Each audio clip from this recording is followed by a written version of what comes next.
Wah, apaan? Oke, boleh. Kalau udah ready, udah live ya? Ya, udah live. Oke, aku record.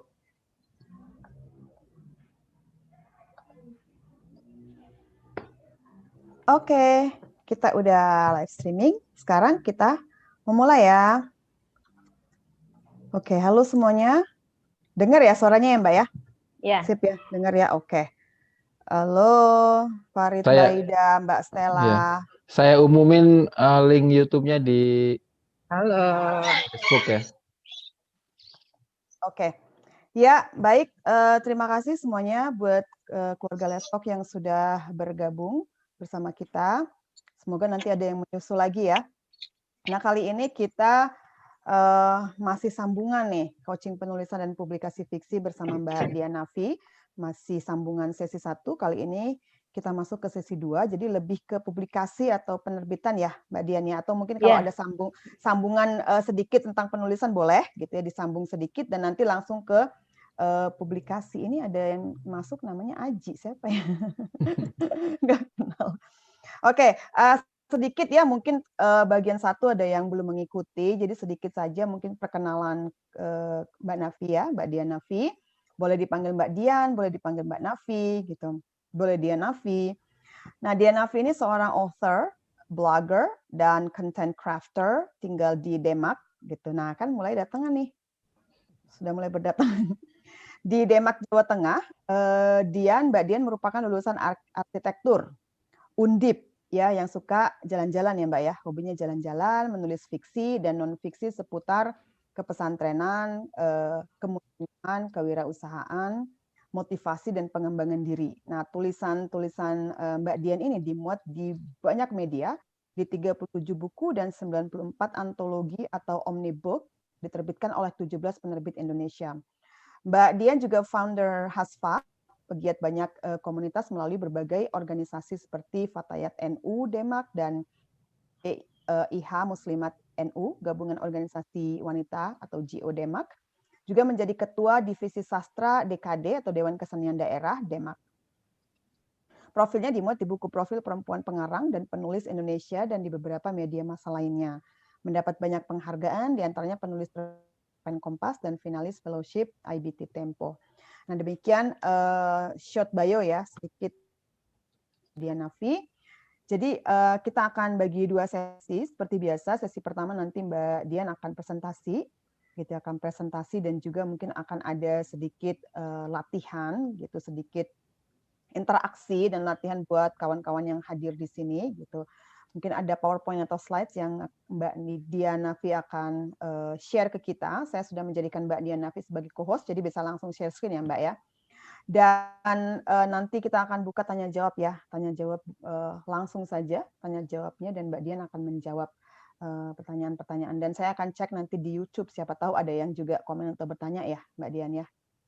Oke, langsung saja forum saya serahkan ke Mbak Dian. Terima kasih Mbak Dian ya sekali lagi sudah bersedia membuat seri kedua gitu karena kemarin sempat ya di sesi 1 yang publikasi atau penerbitannya. Jadi kita akan langsung saja ke Mbak Dianafi. Silakan Mbak. Ya, Assalamualaikum warahmatullahi wabarakatuh. Selamat pagi, selamat malam. Terima kasih Mbak Ira, Mas Farid, Lestok, Mbak Aida, Mbak Rosita, Mbak Ilma, teman-teman di keluarga Lestok. Hari ini kita mau nyambung yang kemarin kita bahas tentang penulisan fiksi. Hari ini kita mau bahas tentang penerbitan fiksi. Aku bikin sedikit trigger aja ya. Udah nampak belum ini? Slide-ku. Kelihatan, Mbak? Iya, sudah ada. Nanti kalau di tengah jalan ternyata videonya bikin macet, aku matiin videonya nggak apa-apa ya? Nggak macet kok. Oke. Lanjut. Jadi tentang penerbitan, alhamdulillah ada beberapa bukuku yang udah diterbitin di beberapa penerbit, 17 penerbit. Sebagian besar itu aku dapat dari lomba. Jadi kayak waktu itu si Grasindo. Grasindo itu underbone-nya Gramedia. Bikin lomba PSA namanya Public Search Author. Terus buku Misteri Waktu-Waktu itu aku menang juara 1 apa 2 aku lupa. Terus diterbitin. Terus tahun berikutnya ada PSA 2 yang lolos itu aku Just in Love. Novel ini cerita waktu aku magang arsitektur. Terus berikutnya ada, nah setelah menang lomba, nah ini rahasia, bukan rahasia sih, rahasia umum. Jadi untuk kita bisa lolos ke penerbit mayor, itu strateginya paling jitu adalah kita ikut lomba. Karena si editor itu pasti mencari pemenang. Kalau misalnya kita ngirim pakai cara biasa, pakai email atau pakai versi cetak dikirim via pos, itu sih editornya biasanya kan ada banyak tumpukan tuh. Dia akan cari nama-nama yang udah terkenal. Atau dia baca bagian depannya, kelihatannya menarik, baru dia baca bagian dalamnya. Kalau namanya enggak terkenal, terus ceritanya enggak menarik, kemungkinan besar enggak akan dibaca belakangnya karena naskah yang antri itu banyak banget. Nah, terus setelah kita kenal penerbit, setelah kita menang lomba, itu biasanya kalau kita pinter, sosial kapital ya, pinter kita menjalin hubungan yang bagus, yang baik, terus kita bisa maintain eksistensi keberadaan kita di dunia perbukuan dan penerbitan, insya Allah kapan-kapan tuh nanti ada kesempatan di mana entah mereka nawarin atau kita yang mengajukan untuk judul buku yang lain gitu. Jadi pintu pertamanya kita lewat menang lomba karena kita dapat attraction, dapat perhatian. Nah, setelahnya kita bisa pakai jalur yang lain. Apakah mereka buka lowongan, misalnya mereka butuh tema tertentu, atau kita yang ngajuin proposal, kita punya naskah draft tertentu. Nah, itu berikutnya aku ada Once More Ramadan, itu bareng beberapa teman. Terus ada How to Reset Your Life, itu buku yang terbaru dari Grasindo yang sama Gramedia Academy akhirnya dikembangkan menjadi kelas pelatihan How to Reset Your Life itu. Nah, ini lolos di Gramedia itu juga lewat seleksi. Jadi kayak Mbak Claudia Kaunang, itu kan dia udah terkenal ya, penulis traveler. Nah, terus jadi dia waktu itu buka seleksi cari teman-teman yang mau nulis tentang traveling, terus kita kirim naskah, dari banyak naskah, ratusan naskah yang masuk, akhirnya diambil beberapa yang bisa lolos untuk satu buku gitu. Terus di buku-buku yang Story Cake series itu juga modelnya gitu. Si PJ-nya istilahnya penanggung jawabnya bikin seleksi, terus dari ratusan naskah yang masuk dipilih beberapa yang bisa jadi satu buku. Terus buku-buku ini oleh Gramedia dan Grasindo yang tadi itu juga diterbitkan juga, maksudnya dijual di Amazon. Jadi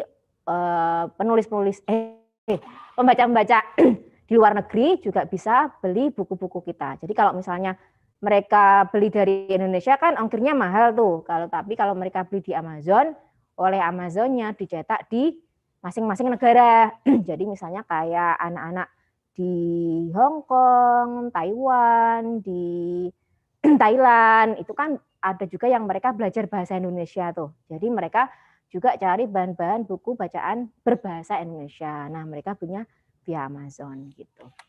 Nah, terus ini aku juga beberapa ikut lomba di 3 Sarangkai. Waktu itu Matahari Mata Hati sebenarnya hanya masuk shortlist, enggak juara 1, 2, 3 enggak, tapi terus aku dihubungin oleh editornya, katanya Mbak naskahnya itu enggak menang 1, 2, 3, tapi kita tertarik buat nerbitin, gimana boleh apa enggak gitu ya, tentu aja seneng ya. Terus akhirnya diterbitin Matahari Mata Hati. Terus habis itu karena udah kenal sama penerbit, sama editor, terus kita menjalin hubungan yang baik, terus akhirnya kita dapat tawaran untuk menulis tema-tema yang lain.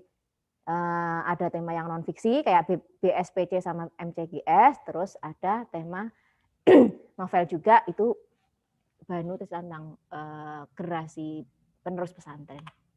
Nah, di Diva Press itu aku ditawarin langsung sama pemiliknya untuk nulis satu naskah yang beliau sudah punya kayak gambaran besar temanya, tapi terus aku disuruh ngembangin gitu. Terus kalau yang buku Gue Takut Awal itu versi non fiksi, jadi proyek juga. Terus yang Aku Baik-Baik Saja, Scan Change, Journey to the Light, itu lewat seleksi. Jadi kalau teman-teman mau nembus penerbit mayor, rajin-rajin aja browsing, googling, cari lomba gitu ya, atau seleksi, atau novel, atau buku, atau antologi, atau apa, itu tujuannya untuk kita bisa masuk dan kenal penerbit. Nah, terus aku bisa tembus di Mizan, itu Miss Backpacker Naik Haji, waktu itu kan baru hit yang Backpacker Naik Hajinya Mas Agu Irawan, terus aku nulis yang versi ceweknya. Kemudian yang aku lolos sama Mas Ahmad Fuadi itu lewat seleksi juga, Cerita Cinta Kota itu seleksi juga. Terus yang Mengejar Mukti itu aku, nah ini karena aku menang lomba di Cerita Cinta Kota bareng Plot Point, waktu itu digawangi oleh Mbak Gina Esnur Mas Salman Aristo, terus aku ditawarin, jadi aku menangnya cerpen, sebenarnya kan pendek ya, cerpen itu 10 halaman, terus aku ditawarin, Mbak, mau nggak kalau nulis yang lebih panjang, novel. Terus aku ngajuin waktu itu 3 ide, kayak pitching gitu ya. Jadi kita punya beberapa waktu ngobrol, terus aku ngajuin 3 ide, terus di ACC yang Mengejar Mukti ini aku dikasih kayak biaya riset. Jadi aku pergi ke pesantren-pesantren di Jawa Timur, terus untuk cari bahan, terus rencananya tadinya sama Mbak Gina Esnur sama Mas Salman tuh Mengejar Mukti mau dijadiin film gitu. Cuman waktu aku jabanin tulisan novelnya ternyata kurang detail. Jadi mereka sebenarnya kalau bikin skrip itu butuh detailing sampai yang ke propsnya, propertiesnya. Jadi mereka nggak perlu berpikir ulang untuk survei ke tempatnya gitu loh. Tapi nulisku yang kurang detail. Jadi hanya Mengejar Mukti itu novelnya terbit tapi filmnya nggak jadi gitu. Terus di Indiva ini aku juga lewat lomba. 2 itu, terus ini solusi grup itu ada beberapa penerbit, ada Jentera, Genesis, PAB, Samaha, Transidia, itu buku-buku kebanyakan ini non fiksi semua. Nah, inspirasi dosis tinggi itu teman-teman kalau misalnya mau baca, sebenarnya aku berangkatnya dari cuitan di Twitter. Aku pakai hashtag only tough gitu.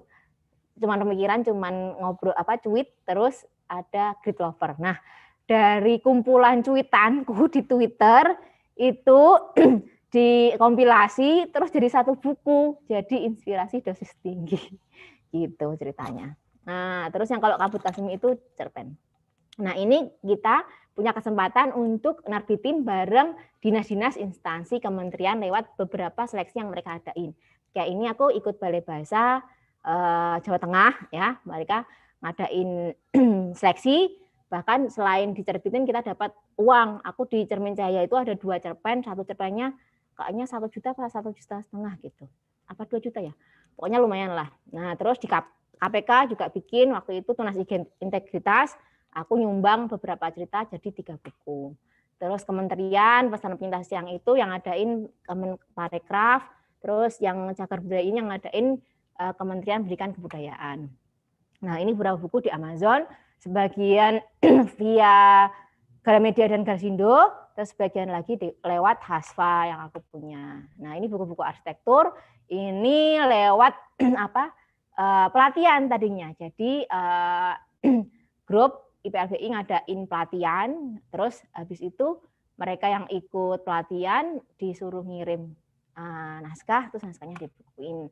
Nah, ini beberapa memoir, biografi, sebagian ghostwriting. Jadi aku tutupin itu ya beberapa covernya karena aku nulis juga buat menteri itu nggak boleh dikasih tahu namanya. Ini aku nulis buat Puati dan lain-lain. Biografi dan memoir itu agak lumayan, maksudnya dia kan kita nerimanya langsung ya. Kalau buku itu biasanya kita jualannya dapatnya royalti 10%, terus laporannya tuh 1 semester sekali, 6 bulan sekali. Tapi kalau kita nulis biografi, memoir itu biasanya begitu buku jadi kita langsung terima bayarannya dan lumayan gede. Nah, terus ya ini yang versi e-booknya kita bisa terbitin di Google Playbook. Kita bisa minta tolong penerbit. Kalau misalnya teman-teman mau, nanti aku bantuin lewat Haspa untuk dapat ISBN, terus bisa upload ke Google Playbook. Ada banyak dan mereka laporan juga Google Playbook itu pendapatannya langsung ditransfer ke rekening kita. Terus kayak kita Udemy ngajar itu kelas itu juga Udemy kirim uangnya langsung ke rekening kita. Ini beberapa buku di Google Playbook lumayan juga. Nah, yang sekarang baru rame itu kita bisa nerbitin di platform-platform online. Kayak Storyal, terus ada Quiku, ada Wattpad, ada Jualada, ada Karya Karsa, ada KBM ya, ada Dreamy, Stereo Writing, ada Novelme dan lain-lain. Ada banyak banget pilihan. Dan kalau di platform online itu kita bisa dapat uangnya per bab ya. Kalau di Google Playbook orang harus beli 1 buku ya kan, misalnya 1 buku 40.000 gitu. Nah, kalau di KBM di berbagai platform online dia bisa jualannya per bab. 1 babnya itu sekitar Rp1.000 gitu. Jadi kalau misalnya kita punya 40 bab ya 40.000 sama juga sih sebenarnya ya. Cuman kita dapatnya bisa ya tergantung lah kalau kita misalnya punya subscriber banyak banget terus mereka belinya banyak bab gitu kan. Terus orangnya yang beli banyak ya kita dapatnya lumayan. Katanya ada yang dapat 10 juta per bulan dari jualan bab di platform online gitu. Nah, ini adalah pilihan lain kalau misalnya kita mau self publishing. Jadi kita cetak sendiri bukunya, kan? Kita desain cover, minta tolong teman yang pintar desain, terus minta tolong layouter. Kalau misalnya kita bayar profesional juga bisa gitu kan. Terus nanti kita cetak sendiri. Nah, ini sangat prospektif buat mereka yang udah punya tribe, punya fans ya.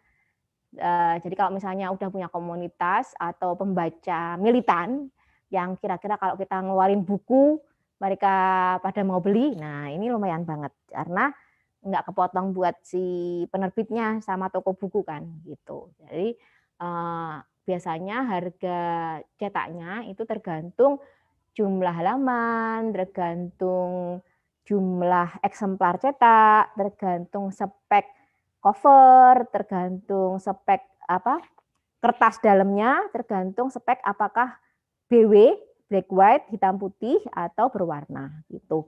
Jadi aku Haspa itu ngelayanin juga untuk self publishing. Jadi teman-teman yang misalnya mereka cuma mau cetak 50 eksemplar gitu, aku juga layanin gitu. Ada yang mau cetak cuma 10, ya aku layanin gitu. Terus nanti kalau misalnya mereka nggak punya cover atau nggak bisa edit dan layout sendiri, nanti aku nyediain gitu. Nah, ini gambaran tentang kalau misalnya kita self publishing itu sekitar berapa habisnya. Kalau titip toko dapatnya berapa, kalau jual langsung via online berapa, titip toko online berapa gitu ya. Nah, kalau misalnya kita mau jadi prolific writer, prolific author, kita kombinasiin aja. Jadi kita ngirim ke penerbit mayor iya, self publishing iya, terus nulis e-booknya di Google Playbook iya, nulis ke Amazon iya, terus ngirim ke platform online yang jualan per bab juga iya gitu kan. Titip ke toko juga iya, titip ke pameran atau event juga dilakuin gitu. Jadi kalau menurutku kita jaring ya. jaring dari berbagai tempat. Itu aja. Nah, tadi kalau misalnya kita mau nerbitin itu emang harus melihat pasar ya, supaya cerita kita itu bisa diterima oleh pembaca. Jadi kayak novelku yang laris itu ya Ayah Lelaki Itu Mengkhianatiku, karena emang pengkhianatan dalam rumah tangga itu kayak jadi concern ibu-ibu kan ya, emak-emak gitu. Jadi kita harus mengadakan riset, mendengarkan, merasakan apa yang dirasain oleh calon pembaca kita, ya, apa ketakutannya, apa lukanya, sakitnya, harapannya, value nilai yang mereka yakini, kemudian beliefs-nya ya, terus problemnya, masalahnya, kebutuhannya gitu kan. Terus kita berusaha connect dengan mereka, misalnya menjalin hubungan di sosmed, tektokan gitu ya. Terus di komunitas ngobrol, making conversation gitu kan. Terus kita ngelempar isu yang relate dengan mereka gitulah, engage gitu. Nah, terus plus kita bikin sebuah karya yang punya impact. Artinya karya itu bisa diterima dan mungkin berpengaruh luas buat pembaca kita gitu. Nah, terus gimana nih kalau misalnya apa yang kita pikirkan, apa yang kita rasakan, apa yang kita tulis itu tuh beda sama pasar misalnya, kan ada pertanyaan kayak gitu ya. Kayak kita tuh anti mainstream lah, yang disukain pasar tuh kita nggak suka, kita tuh punya ide sendiri, kita punya pemikiran sendiri, kita punya idealisme sendiri, itu gimana caranya? Nah, itu katanya, ini katanya ya, dan aku masih berusaha ngelakuin, mengimplementasikan itu find your song, sing your song, always sing until people sing with you. Jadi terus aja, kayak Mbak Ira ini kan nggak berhenti-hentinya ngomporin orang-orang buat let's talk ya kan. Jadi menggugah masyarakat untuk sadar, untuk concern, untuk awake, untuk menyadari bahwa ini loh ada isu ini dan isu ini penting dan ini perlu diangkat, ini perlu ada conversation, ada movement dan lain-lain. Itu kita ngobrol terus, kita nyanyiin terus gitu sampai akhirnya kita ketemu orang-orang yang merasa bisa nyanyi bareng kita gitu. Nah, itulah tribe yang nantinya bisa menjadi pasar kita, sama-sama membincangkan ide-ide dan isu-isu yang kita tulis dalam buku gitu. Nah, terus create author platform itu penting juga. Jadi kita mesti tahu kita ini siapa gitu. Kalau kata Pak Pri GS, budayawan yang kemarin meninggal, Sedo, itu masing-masing kita itu sebenarnya punya tapak tangan ya dengan garis tapak tangan yang berbeda-beda. Artinya kita tuh masing-masing punya role yang khusus ya, peran yang Tuhan kasih kepada kita. Nah, itu kita harus tahu. Kita tuh hadir di dunia itu sebenarnya punya misi apa sih? Punya role apa? Punya peran apa? Gitu. Kita harus tahu. Terus apa yang kita tulis gitu. Jadi tentunya punya kekhasan gitu kan. Apakah kita nulis tentang gender misalnya. Terus kita sekupin lagi, kita narrowing lagi. Gender itu kan luas banget. Bagian apanya gitu. Terus kita harus kenal siapa pembaca kita supaya kita tahu ketakutan mereka, kebutuhannya, tahu mimpinya, ya kan, tahu problem-problemnya supaya kita bisa ngasih alternatif solusi. Tahu gimana cara kita ngobrol sama mereka. Terus mengapa karya kita menarik itu diferensiasi. Misalnya sama-sama nulis tentang gender gitu kan.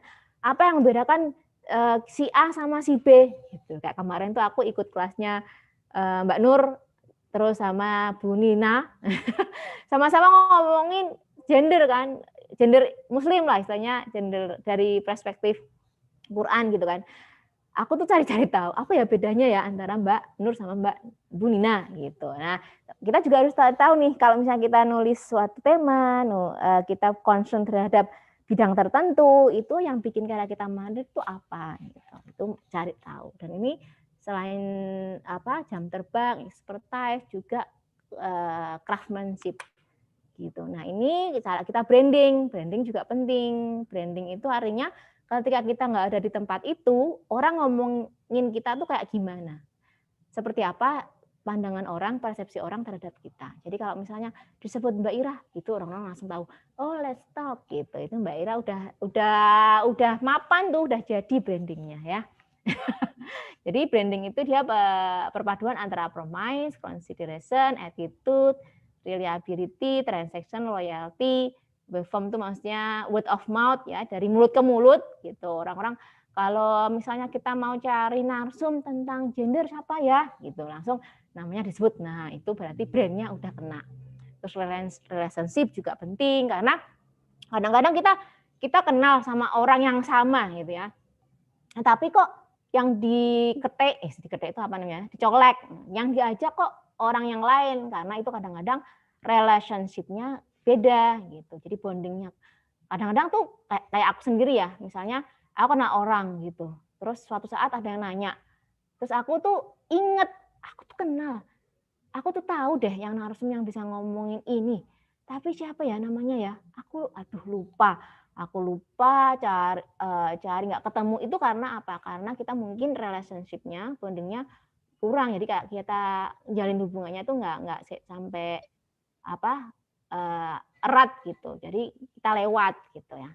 Gitu. Jadi branding itu penting karena itu branding itu aset utama yang harus di manage gitu. Nah, kalau bukunya udah terbit, kita kan pasti launching. Nah, sebelum launching kita mesti riset dulu. Kira-kira waktunya tepat enggak? Terus seperti apa penerimaan audiens nanti gitu kan.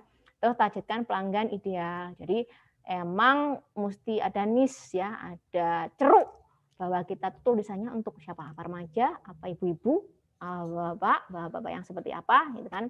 Terus ciptakan nilai keunikan produk tadi itu, diferensiasi, value proposition ya.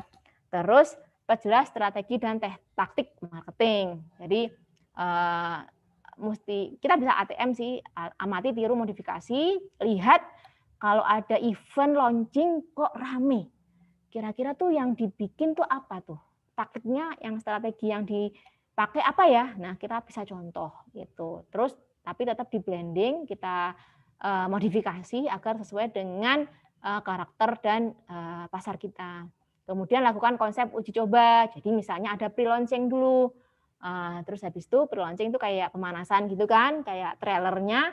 Nah, terus ada launchingnya. Kemudian pikirkan matang-matang konsep acaranya. Kayak kemarin tuh aku ikut launching bukunya Mbak Inas, putrane Gusmus, suami istrinya Gus Ulil. Itu dia ada kayak endorsement dari tokoh-tokoh publik yang terkenal, menteri, Mbak Nasbasia dan lain-lain. Itu tuh dipajang di flyer yang acara undangan mau Zoom itu. Jadi kita bayanginnya waktu itu ya, si audien termasuk aku tuh bayanginnya, wah aku ikut Zoom itu nanti aku punya kesempatan ketemu langsung lewat Zoom sih, lewat online sama orang-orang yang ada di gambar. Ternyata waktu kita masuk itu yang ada di gambar itu mereka cuma ngirim video. Jadi videonya itu yang di-upload. Nah, gitu. Tapi itu termasuk konsep acara yang bagus banget gitu, menarik perhatian orang buat datang gitu ya, dan itu berhasil banget. Nah, terus pakai undang dengan cara yang berbeda. Jadi mungkin misalnya kayak kemarin tuh aku lihat ada undangan event, ini undangan nulis bahkan ya, yang kontras itu kan teman-teman udah tahu belum? Kontras itu ngadain kayak rekrutmen seleksi cerpen bertema kehilangan. Nah, dia itu bikin undangannya, kalau wallpaper-nya ya istilahnya yuk, pakai kayak undangan flyer kalau pengumuman orang kehilangan itu loh. Nah, itu kan keren banget itu. Anti mainstream lah. Terus pilih tempat yang sesuai dengan kebutuhan acara. Sekarang karena kita ada COVID ya, bisanya ya Zoom ya kan. Terus manfaatkan media sosial, jadi di Twitter, di Instagram, di Facebook, di YouTube, di Line, di mana aja, di WA dan lain-lain itu disebarin gitu. Karena kita nggak tahu nyangkutnya di mana kan. Terus juga rasa penasaran pakai teaser campaign, biasanya berupa video 2-3 menit gitu diupload di medsos gitu. Terus dibagiin, kalau dia viral jadi dia semakin banyak orang yang tahu. Terus berikan brief tentang produk. Jadi buku kita itu nyeritain tentang apa gitu. Kayak kemarin itu anakku kan bikin novel fantasi. Terus dia bilang, ini novel yang pertama kok laris, kalau novel yang kedua kok enggak gitu. Dia punya harapan yang sama, novel yang kedua juga laris yang pertama gitu. Kurasa karena mungkin briefnya perlu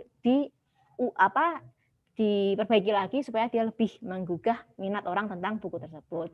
Kemudian hadirkan produk sebagai solusi. Jadi ini kerjanya konten kreator nih. Jadi supaya ngemas, supaya buku itu tuh ngasih jawaban solusi terhadap permasalahan apa, permasalahan pembaca kita. Gitu. Nah, terus habis kita udah ngadain launching, ya buku itu diterbitin, kita launching, kita harus maintain momentum itu supaya kedepannya kita semakin eksis gitu. Jadi kita cari tuh pelajarannya, kemarin tuh launchingku atau bukuku yang terbit itu apa ya yang salah atau yang kurang gitu.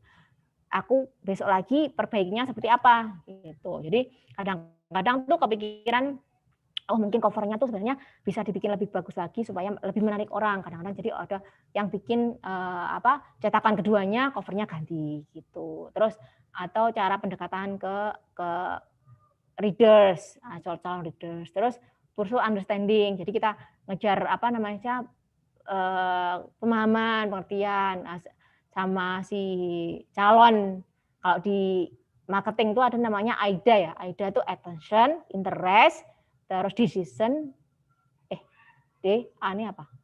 Action. Ya, jadi bagaimana kita mengulik keinginan si pembaca untuk tahu, habis itu supaya mereka tertarik, habis itu supaya mereka memutuskan apakah akhirnya beli, kemudian mereka akhirnya action, akhirnya membeli buku kita gitu. Terus seek self awareness. Jadi kita mesti paham, jangan sampai kita ngerasa buku kita bagus padahal sebenarnya masih nol atau masih ecek-ecek gitu. Mesti sadar diri supaya kita terus mengembangkan potensi kita sampai yang optimum ya, supaya kita nggak terus berhenti stuck di satu titik tertentu. Terus take wise risk, artinya mungkin suatu saat ternyata ada investor yang tertarik untuk cetak buku kita lebih banyak misalnya. Nah itu kan pasti ada perjanjian-perjanjian yang mungkin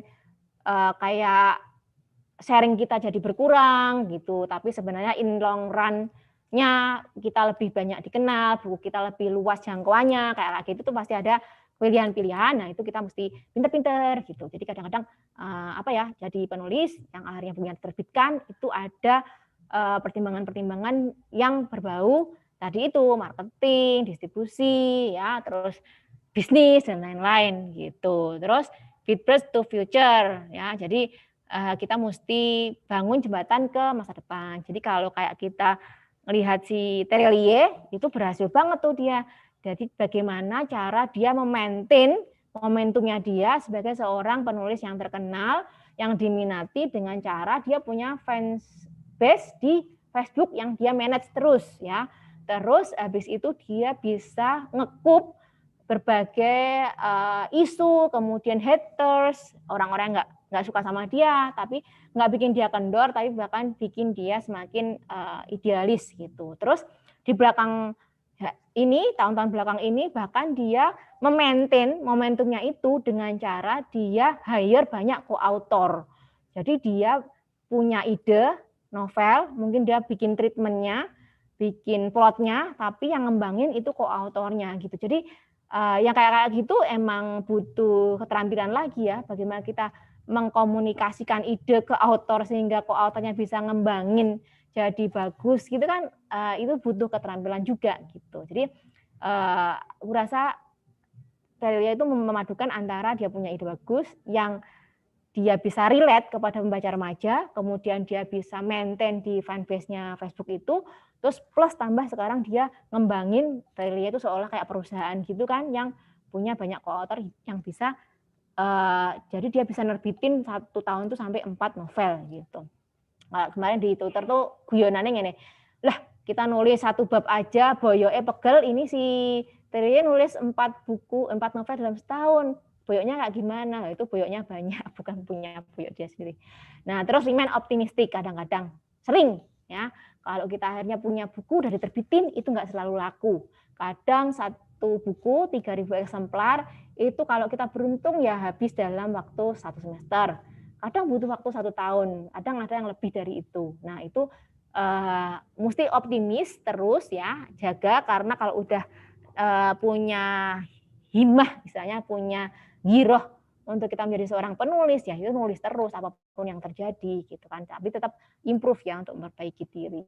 Karena kadang-kadang reward-nya itu nggak berbentuk uang, nggak berbentuk royalti, nggak bentuk materi, kadang berbentuk yang kita bahkan mungkin nggak lihat ya, intangible, orang mengalami perubahan dalam hidupnya. Kayak aku nulis How to Reset Your Life yang Grasindo itu, banyak teman-teman membaca yang akhirnya DM aku, inbox, terus ngirim email bahwa mereka merasa berterima kasih sudah bisa reset their life. Jadi dia menata ulang kehidupannya setelah membaca buku itu dengan izin Allah ya. Tapi bahwa yang kayak gitu tuh kita tuh kadang-kadang rasanya tuh lebih dari materi sih gitu. Jadi remain optimistic. Kemudian grow, learn, connect. Jadi terus tumbuh, terus belajar, kemudian terus connect, berhubungan ya dengan banyak orang, dengan banyak pihak gitu. Supaya kita semakin kita banyak menulis, kita menjadi semakin humanis gitu. Itu Mbak triggernya. Nanti teman-teman bisa kontak-kontak aku di beberapa sosmed ini. Umi Asfa, Dianavi, YouTube-nya, Instagram, Line, email, nomor telepon boleh. Aku ada 5 blog ini, kemudian aku tunggu teman-teman buku-bukunya yang siap diterbitin. Gitu ya Mbak. Terima kasih. Makasih Mbak Dian atas presentasinya, atas penjelasannya ya, sharingnya yang sangat bermanfaat buat kita semua. Dan wow, bukunya banyak banget ya Mbak Dian ya. Dan ternyata Hasfa ini juga menjadi publisher ya, bisa mempublish ya buku-buku juga ya, karya-karya begitu ya Mbak Dian Lebih ya? lah buku teman-teman. Iya. Oke. Ada 100-an Mungkin judul lebih yang udah diterbitin. 100-an judul lebih. Oke, tadi juga udah ada kerangka ya, frame Dari tadi. 2000. Frame tadi kira-kira kalau kita mau self publishing itu berapa kita harus keluar uang gitu ya. Dan mungkin sebelum ada berapa orang nih kita di sini. Mbak Lili Diani Rahim ya? Ya, Mbak Lili yang kemarin bikin cerpen?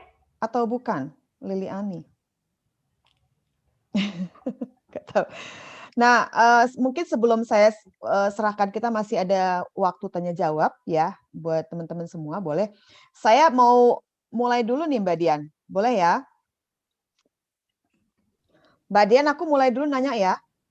Boleh Mbak. Oke, yang pertama gini, soal penerbitan nih atau publikasi. Jadi kalau misalnya kita punya satu karya gitu ya, entah itu buku antologi, fiksi, katakanlah fiksi, kita lagi ngomongin fiksi saat ini. Nah, kita punya karya, entah itu antologi misalnya Keluarga Let's Talk gitu ya, atau misalnya buku kita sendiri, cerpen atau novel. Nah, kemudian kita ingin mempublikasikannya, ingin menerbitkan. Gitu. Nah, tadi kan kalau kata Mbak Dian bisa lewat self-publishing, bisa lewat yang major ya, penerbit-penerbit, entah itu mainstream, misalnya kayak Grasindo, Gramedia, dan lain-lain. Kemudian ada juga tadi kombinasi jual di event-event, juga e-book gitu. Nah, apakah satu karya itu, satu naskah kita itu bisa kita kirimkan ke banyak tempat tadi, tidak hanya satu. Misalnya kita ke major, kemudian juga kita self-publishing, apakah bisa seperti itu? Atau kita menunggu major, misalnya major nggak ada yang mau, baru kita self-publishing. Atau bisa bareng-bareng, gimana Mbak? Ya, nggak boleh. Jadi kalau misalnya kita kirim ke major, itu ada perjanjiannya. Misalnya kontrak 10 tahun. Jadi buku kita hanya diterbitkan oleh major selama 10 tahun. Terus kalau misalnya ada alih bentuk. Halo? Kedengeran nggak Mbak? Iya, sekarang udah. Tadi kayaknya rada-rada agak choppy. Oh, tadi hilang. Frozen. Ya. Jadi kalau kedengeran ini Mbak? Sekarang kedengeran, sip. Nah, Kalau misalnya kita ke mayor, itu misalnya janjiannya 10 tahun, di situ kontrak biasanya juga ada perjanjian peralihan bentuk. Misalnya dibikin e-booknya, terus misalnya dibikin filmnya, dibikin seriesnya, itu sharing kita berapa? Di kontrak disebut semua. Nah, masalah tahunnya itu tergantung kita. Ada yang misalnya kita janjian cuma 5 tahun bisa. Atau yang berapa tahun lah, tergantung kita maunya berapa. Nanti kalau misalnya sudah sesuai perjanjian, misalnya 5 tahun udah selesai kontraknya, habis itu kita mau self publish boleh, atau kita lempar ke penerbit mayor lain gitu. Terus kalau yang ke platform online itu juga tergantung platformnya. Ada yang platform tuh harus eksklusif, jadi buku atau naskah kita itu hanya ada di platform itu, nggak boleh diterbitkan di tempat lain gitu. Tergantung ini Mbak, masing-masing penerbit dan mayor. Tapi kalau di penerbit itu umumnya kita nggak boleh di tempat lain. Oke, Gitu. makasih Mbak. Jadi kalau kontrak itu per tahun ya, biasanya ya 5 tahun, 10 tahun. Oh begitu ya. Jadi bukan satu buku, kemudian kita udah selesai gitu. Enggak ya? Kalau nggak disebut di kontrak, Mm-mm. kalau nggak disebut di kontrak, itu ada undang-undang yang setelah 25 tahun itu dia bebas. Tapi 25 tahun kan lama. Lama banget iya. Iya. Oh gitu Makanya ya. harus baca kontraknya Mm-mm. beneran sungguh-sungguh, terus kita pelajarin gitu. Betul. Jadi kira-kira kalau tulisan itu kita prospek ya kita punya keuntungan dari situ. Ya, Kayak dulu Mbak Dewi Lestari dulu itu pernah sempat bikin kayak self publishing. Namanya apa ya, publishingnya ya, Dizon apa gitu. Tapi terus dia balik ke Bentang lagi. Karena aku rasa mungkin. Halo. Wah, Mbak Dian. Emang kalau hilang Mbak. Udah sekarang udah bagus lagi balik. You on the right track now. Udah balik. Jadi Mbak, aku tadi ngomong apa ya? Mbak Dewi Lestari ya.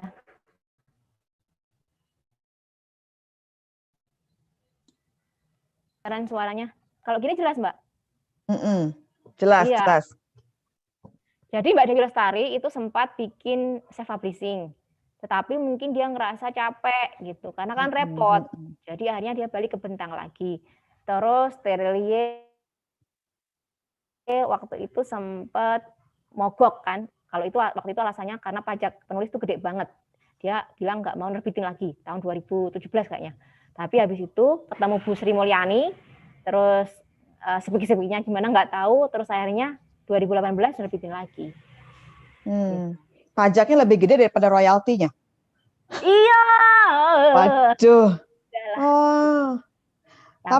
Tapi kenapa Mbak Dian bisa menerbitkan banyak buku dan di penerbit yang berbeda? Kan beda-beda naskah. Jadi kayak aku ke Erlangga itu nulis tentang entrepreneurship. Aku ke Tiga Serangka itu nulis novel-novel yang berbau kepesantrenan. Aku nulis di Gramedia itu yang versi-versi remaja gitu. Naskahnya berbeda. Oke. Di Mizan itu tentang kemuslimahan gitu. Jadi kayak niche-nya berbeda, aku ambil penerbit beda gitu. Itu biasanya kontraknya berapa? 5 tahun? Mbak Ada Dian yang di satu penerbit? Rata-rata 4 tahun. 4, 5, ada 10 gitu. Oke. Aku ada juga yang lepasan, Mbak. Lepasan tuh artinya nggak royalti. Naskah jadi dibeli berapa gitu. Oh, langsung dibeli gitu ya, langsung borongan ya. Pluk langsung cash. Jadi nggak dapat royalti. Berarti Mbak Dian Nafi ini tinggal memungut hasilnya ya. Ya, tiap semester, tiap tahun tuh tinggal nunggu royaltinya aja ya. Kalau orang habis, ini, Mbak. Kayak apa? Seperti orang Betawi punya kontrakan banyak, itu tinggal mungutin bulanan atau tahunan aja, dapetin bayaran kontrakan tuh begitu tuh. Keren banget ya. Iya, tapi kalau bukunya habis, nggak dicetak ulang, Mm-mm. ya nggak Ya, bayaran. nggak ada royalti lagi, heeh, kalau nggak cetak ulang. Oke sih, sip. Makasih banyak Mbak Dian. Ya, Silakan sama. Mbak Aida, Mbak Helma, Mbak Lili, Mbak Stella, Farid mau ada pertanyaan? Silakan, monggo. Silakan. Siapa? Boleh, bebas. Kita masih punya waktu. Mbak Aida, silakan Mbak. Ya, monggo Mbak. Di unmute yourself, ya. Iya Ira, terima kasih. Makasih Ya. Mbak Dian. Iya, Saya sama. kagum banget ya sama Kak Dian bukunya, sama Dian bukunya banyak banget.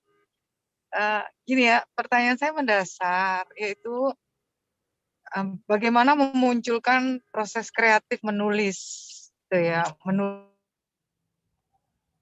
dengan sekian banyak tema, sekian banyak judul, dengan segmen yang berbeda, itu kan betul-betul menguras tenaga otak dan pikiran ya. Dan juga sebenarnya yang kedua, saya kan baca PowerPoint-nya Mbak Dian meskipun nggak ikut coaching satu, tapi saya baca. Di dalam PowerPoint itu syarat untuk penulisan cerpen kan salah satunya di tengah-tengah alurnya itu ada konflik ya Mbak Dian. Jadi Iya. jadi seperti saya baca kayak bukunya Endah Raharjo gitu, dia penulis juga, jadi dia itu di tengah-tengah itu ada konflik juga. Tapi di tulisan saya kok saya tidak bisa memunculkan konflik. Maksudnya konflik itu seperti apa ya, bisa dijelaskan nggak gitu ya?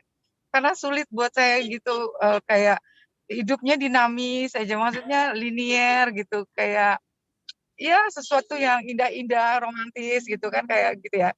Tapi kok kayak nggak bisa ketemu konfliknya ada di mana. Apakah konflik itu harus dengan keributan atau perbedaan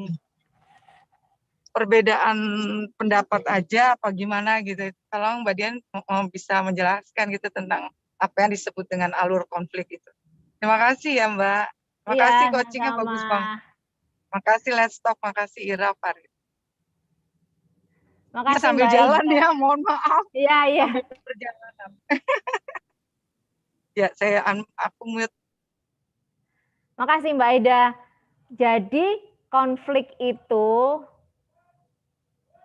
harus ada dalam cerita supaya greget. Kalau nggak ada konfliknya ya nggak ada cerita kan gitu kan. Kalau misalnya hidupnya flat, yakin flat Mbak, pasti ada deh. Ada dikit pasti ya Mbak. Nah yang dikit itu Mbak didramatisir. Pakai pertanyaan what if. Gimana kalau itulah. Mbak kan pasti punya gerenjelan dikit Mbak. Gerenjelannya itu digedein gitu, didramatisir biar kerasa geronjalnya. Ada nggak Mbak Ida? Farid Apa, bilang, Dian? ini Farid bilang gini nih, coba minta duit 2 miliar sama Mas Mendawai. Ada uang kertas koran, tulisan. Mbak Dian ini pada pengen lihat Mbak Dian nih di YouTube, nggak ada Mbak Diannya. Bentar. Iya, aku takutnya kalau wajahku kelihatan, suaranya hilang. Ini hilang nggak? Udah bagus nggak? Oke. Nggak, Terus itu tadi kayaknya pertanyaan, koneksinya jelek Mbak tadi Mbak. Tadi ya? Oh ya.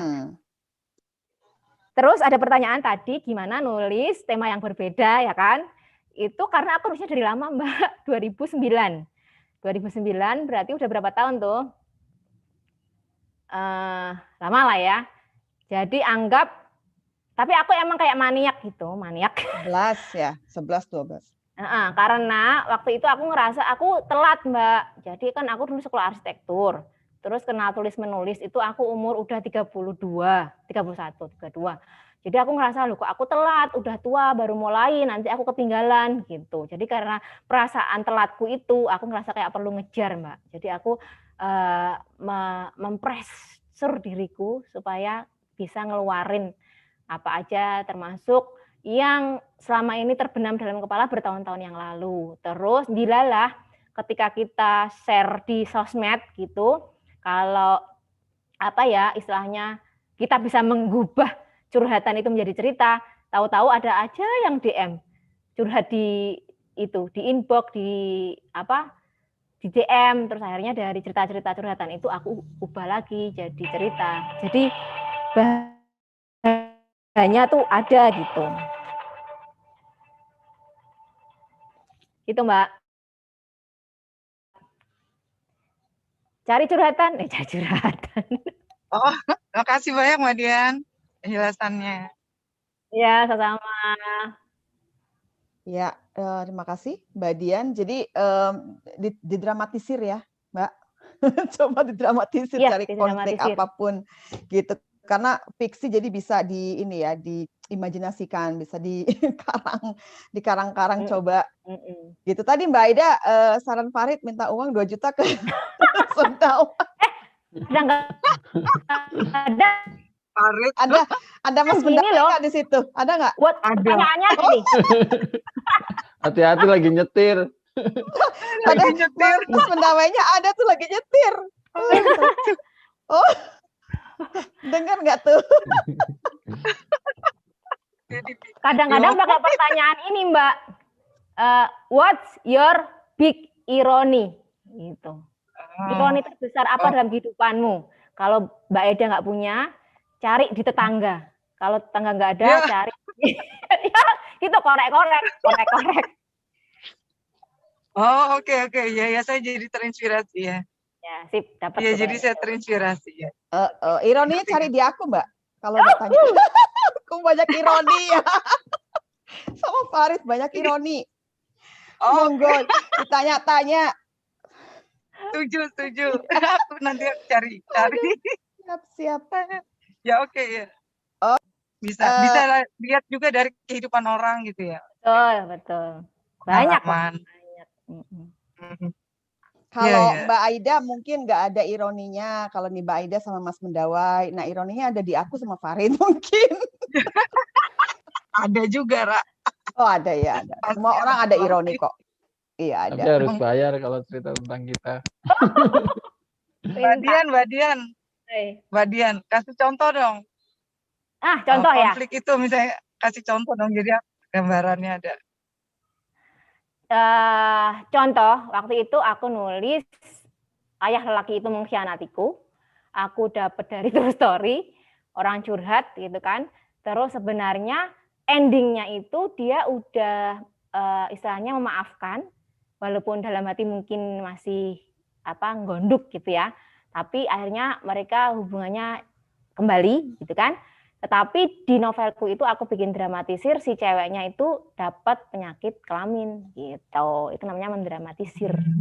Imajinasi ditambahin gitu biar tambah pembacanya jadi gemes-gemes. Kasih bumbu-bumbu. Gemes marah. Kasih bumbu ya. Iya. Itu Mbak Lili nanya tuh. Iya. Oh Mbak Helma tadi ngitung katanya 22 tahun. Udah tua ya aku ya. Oh 22 tahun. Apa yang tadi? Oh yang tadi iya benar-benar. Aku pikir 11 ada tahun. Dari Mbak Lili. Mbak Lili Diana Rahim ya. Bagaimana mendramatisir tanpa terkesan lebay?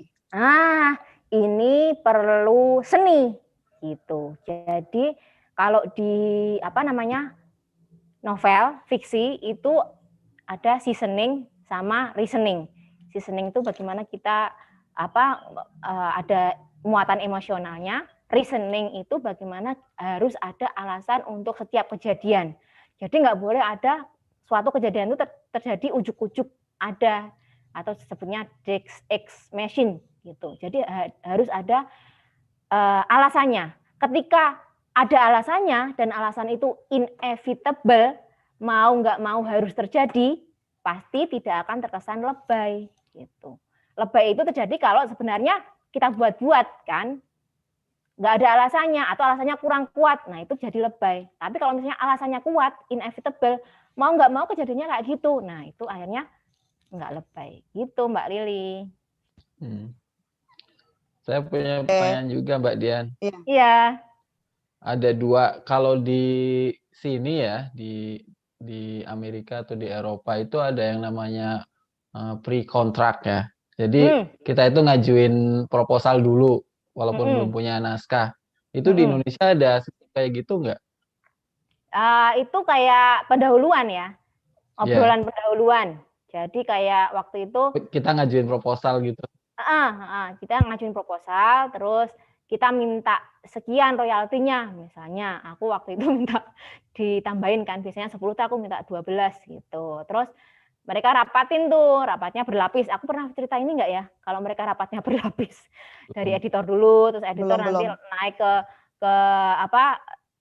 dewan redaksi, terus dari dewan redaksi naik ke yang atasnya lagi, terus sampai ke pimpinan perusahaan dewan yang gede itu, mereka sampai ada 5 lapis lah istilahnya. Jadi yang proposalku ngajuin tambahan itu mereka bahas. Jadi mereka perkirakan prospeknya, penjualan dan lain-lain gitu. Akhirnya terus aku kembali ke 10%. Artinya proposalku ditolak. Tapi iya kejadian gitu. Terus ada juga yang kejadiannya gini, misalnya waktu itu udah sepakat, ada kontrak bahkan bakal terbit kapan gitu kan, tetapi karena timingnya kayak kemarin itu ada COVID, akhirnya kan uang kan nggak begitu lancar di penerbitan, mereka nggak punya banyak uang, akhirnya beberapa buku tuh nggak jadi terbit cetak, terbitnya jadi e-book gitu. Nah kayak gitu tuh mesti adaptif, fleksibel sih, siap dengan segala kemungkinan. Satu lagi boleh nggak? Ya boleh. Ya. Biasanya itu di koran-koran itu ada rubrik khusus untuk penerbitan cerpen ya, sama puisi. Sekarang masih ada nggak sih? Masih. Masih kayak ya? di mana itu yang di Surabaya itu terbit Jawa Pos ya, 1 juta Mas. Oh ya. 1 juta sampai 1,5 juta cerpen 6. Saya 900.000 juga nggak apa-apa lah. Iya, kirim aja ke Jawa Pos. Jawa Pos kayaknya kalau nggak salah. Kirim. Kan lumayan. 900 ya boleh. Masih banyak kayaknya. Diskon boleh Tempo, diskon. Sama kayak nulis opini berarti ya? Hampir. Tempo juga. Masih ya. Kok ada omongan duit kok kita jadi semangat dengernya ya. Siapa nih? Mbak Lili. Mbak Lili. Mbak Lili udah bisa sehat. 2 juta tuh. Mbak Lili udah sehat. Baru ninggalin tempat karantina, baru masuk rumah tuh teman kawan lamanya beres-beres tuh Mbak Ida, disalamin tuh sama kawan lamanya. Semoga lekas pulih Mbak Lili ya. Di gedung yang sama ya. Mbak Lili bisa bikin cerpen tuh dari pengalaman ini. Cepet sembuh. Ya, mudah-mudahan sebentar bisa, kan diperpanjang ya waktunya ya. Iya. Iya, diperpanjang. Mbak Lili kan udah graduated sama kayak Mbak Ida. Udah dapat pasti itu banyak belum? Konflik udah. Tuh. Di gedung itu ada zumba nggak? Ada zumba nggak? Apa nih opposite dari Mbak Aida? Kalau saya malah perasaan banyak sekali konflik tuh. Dari mulai masih jadi konselor itu kan. Waduh. Bahkan banyak kasus-kasus yang kita aja yang jadi konseling gitu merinding kalau ngingat kasus-kasus itu. Nah, itu yang saya sampai kepikiran mungkin buat nulisnya itu, tapi untuk melindungi narasumber mungkin itu meramunya kayak gimana tuh Mbak Dian. Jadi orang ngebaca dapat itu kisah meskipun kelihatan bahwa dia fiksi tapi diangkat dari kisah nyata. Itu kayak gimana sih meramunya biar mungkin di penulis dulu Mbak Dian, di sayanya dulu mengelola emosi terhadap kasus untuk saya bisa jernih menuangkannya menjadi kalimat-kalimat yang tujuannya memang bukan ke pembaca. Jadi maksudnya gimana ngebersihin diri saya itu ketika saya menulis itu bukan luapan emosi gitu loh Mbak Dian. Saya nanyanya naif banget ya. Tapi penting Mbak. Jadi ambil jarak ya. Pertama kali mungkin selagi ada sparknya, ada baranya itu, langsung tulis nggak apa-apa Mbak. Ada emosinya nggak apa-apa. Tapi habis itu ambil jarak, diendapin, Mbak Lili pergi dulu bentar, terus setelah beberapa waktu balik. Boleh tulis ulang, rewriting dari awal, atau dari tulisan yang udah ada itu tinggal dicoret aja yang tadinya terlalu emosional, diganti. Terus supaya kita tidak throw people under the truck, ya, namanya diganti, lokasinya diganti, tempat-tempat, terus nama institusi segala macam itu diganti supaya kita enggak put people in trouble kan gitu. Terus ya tadi itu jaga jarak, mengendapkan tulisan kalau perlu 1, 2 kali, 3 kali supaya kita dapat kejernihannya gitu. Kayaknya gitu Mbak Lili. Ada Mbak Dian, nanti dicoba. Iya. Kok yang keinginan utama itu sebenarnya menyampaikan ke pembaca bahwa kisah seperti itu ada, artinya hal yang selama ini mungkin dianggap sesuatu yang dramatis atau bentuk-bentuk kekerasan yang tidak lazim itu, menurut saya sayang juga sih kalau tidak disampaikan ke publik bahwa ini terjadi. Iya, harus disuarain Mbak, kalau menurutku harus disuarakan. Jadi itu emang tugas Mbak Lili untuk menyampaikan ke banyak orang sebagai peringatan. Itu. Ingat Mbak Lili, 1 cerpen 1 juta. Oke, makasih Mbak Dian atas penjelasannya. Ini ada Mbak Helma dengan Mbak Stella, mungkin mau bertanya atau mau sharing. Mungkin Mbak Stella bisa sharing tentang self-publishing ya, Mbak Stella ya, karena Mbak Stella kan sedang menulis puisi nih. Ya, yang kedua dan katanya mau self-publishing, mungkin bisa share Mbak. Monggo. Terima kasih Mbak Ira. Karena mungkin saya basicnya bukan menulis cerpen ya Kak Dian. Jadi kayak menulis cerpen itu tantangan tersendiri gitu buat saya. Karena seringkali saya ikut lomba menulis cerpen itu tapi tetap gagal gitu karena konfliknya belum ditemukan gitu, masih datar-datar aja gitu. Jadi mau kirim ke Lestok itu udah ada naskahnya tapi belum berani. Wah, kirim aja. Tapi nggak 1 juta baru dan ya. kirim kok. Padahal Stella, aku mau pesan buku barumu, Dek. Itu kalau buku barunya sih memang tentang perjalanan saya menjadi relawan di komunitas saya. Nah itu saya abadikan melalui puisi. Pengennya ke novel, tapi saya belum punya bakat di novel deh, seperti Mbak Dian. Kayaknya perlu belajar dengan Mbak Dian. Coba, harus dicoba. Jadi dari puisi, nanti tinggal dikembangin ini, panjang gitu Mbak. Kadang-kadang kalau kita macet, aku caranya baca dulu. Jadi kalau misalnya aku baca novel sampai habis, itu baru kadang-kadang baru dapat kayak peletikan kayak bensinnya buat dorong motor mogok tadi itu gitu.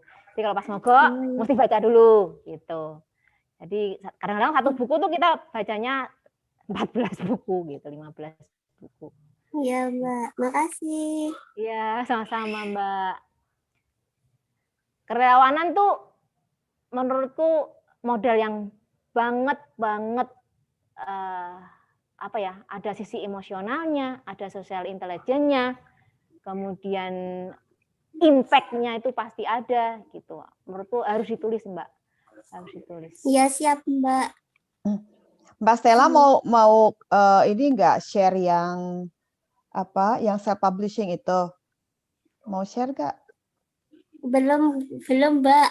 Belum ya, oke. Lagi dalam proses ya, puisi yang kedua. Sudah, tapi belum berani kirim. Oh, Mbak Ira. gitu. Oke, nggak apa-apa. Sip. Nanti saya kirim, Mbak. Iya, makasih.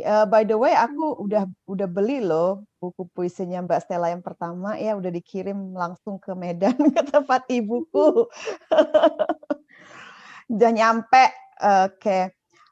Jadi kita mau lanjut yang ini ya, Mbak Dian ya. Sebentar ya, ngobrolin tentang proyek kita, proyek keluarga Let's Talk.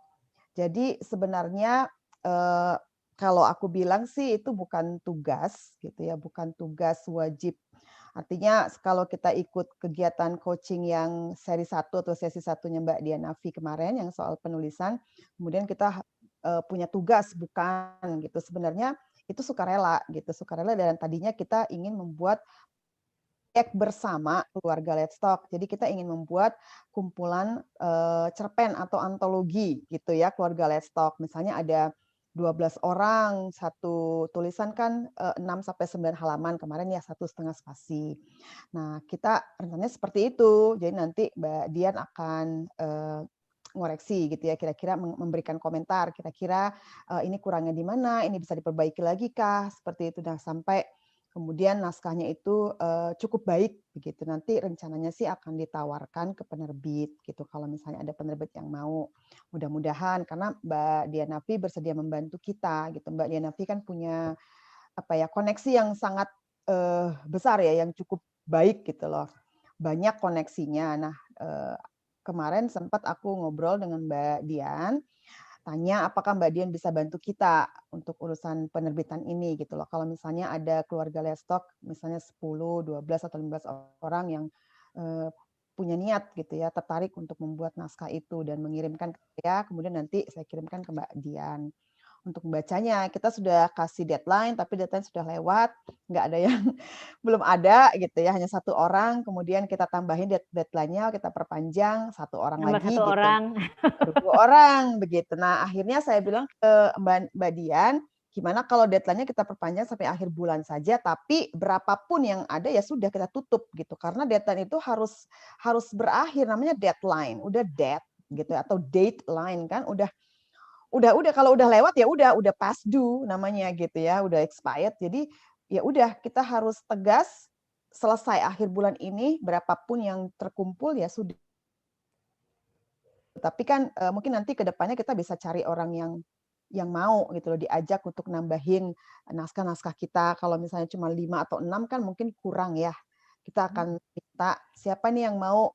Jadi nggak yang peserta coaching sesi pertama kemarin gitu, boleh siapa aja di keluarga Let's Talk yang tertarik, atau misalnya keluarga Let's Talk nggak tertarik, kita cari yang di luar gitu loh, untuk biar mungkin naskah itu bisa menjadi ada beberapa cerpen gitu loh, antologi cerpen-cerpen. Seperti itu sih sebenarnya. Jadi itu sebenarnya proyek kita bersama gitu, bukan Pokoknya yang punya atau konflik. tugas yang wajib yang punya konflik. Dicari-carilah konfliknya. Dicari-carilah konfliknya. Kalau kurang konflik tanya aja ke kita. Banyak konflik hidup kita ini. Cuma tidak dituliskan saja gitu. Iya, Hidup kita kalau dari saya kecil banyak kebalikannya konflik. Mbak Ida, saya banyak konflik tapi susah nulisnya.